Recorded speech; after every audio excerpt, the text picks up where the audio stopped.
And Megan, good afternoon to you. We have seen more activity in the last 5 minutes or so. A law enforcement official came up and said the shoulder of the road just off of this southbound off-ramp off 295 is now actually being searched. As Talia told us about 20 minutes ago, law enforcement is continuing to search for one more person who may be involved in this shooting. We just saw those officers headed into the wooded area as they continue their search.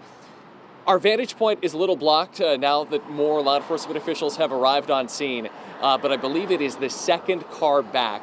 That is the car that appears to have multiple bullet holes, significant front end damage. About 30 minutes ago, we also spoke to an eyewitness. He says that he was headed south on I-295. This is around 10:30. It was shortly before the rain started. And he said that he saw gun smoke coming from at least one vehicle, possibly two. He pulled over at that time and he said that he saw 3 other cars do the same. So again, law enforcement continuing to search for at least one person here who may be involved. We saw another man who appeared to be at least detained. He was put in handcuffs and we saw him placed in the front passenger seat of that white law enforcement vehicle just over my shoulder. But we are continuing to monitor the situation for now. Megan, this is an evolving and fluid situation, as one law enforcement leader just told us, making an offhand remark a couple minutes ago when he asked us to step back a bit from the scene. And Terry, we were looking at some drone video as you were talking of the backups there on 295. As far as we know, that shelter-in-place order is still in place. Walk us through again. You said that you saw camouflaged sort of law enforcement officers going into the woods. Is that correct? Yeah, Megan, that's right. Within maybe the last 10 minutes or so, we saw half a dozen to a dozen officers who were in tactical uniforms.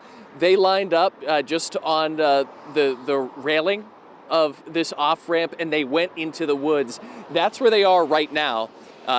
We just spoke to an official with Maine State Police who said that they're likely, and if we can shift our camera over a bit, they're likely going to search this wooded area all the way to where this off-ramp meets Route 1. They did say that this is going to be an evolving situation. I imagine that they're going to search probably every inch of this particular area in question. And as that eyewitness told us just about 2 hours ago at this point, this was really the center of activity when those gunshots were fired. Megan? And the one person taken into custody, and now they're looking for a suspected second person connected to this shooting incident. Is that right, Terry? Yeah, Megan, that's right. And I'm just going to refer to my notes here because I want to give you the latest information. This coming to us from a spokesperson for Maine State Police. This shooting itself, it happened around 10:30. This is on 295 South in Yarmouth. As we're told, at least a couple people were injured. One person is in serious condition. They were taken to a hospital. One person we know is detained. That may be the man who we saw who was placed in handcuffs and then in the front passenger seat of one of the cars, that white vehicle, which is just over my shoulder. And they are continuing to look for one other individual who may be involved in the shooting.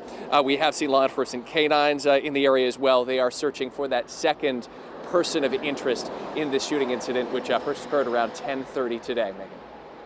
All right, Terry, thank you. You have really scary moments in Yarmouth as this situation continues to unfold. Thank you for the details. I know a lot of people in that community certainly concerned at this moment, so thank you for walking through all of that for us with what you know. Terry, we appreciate it.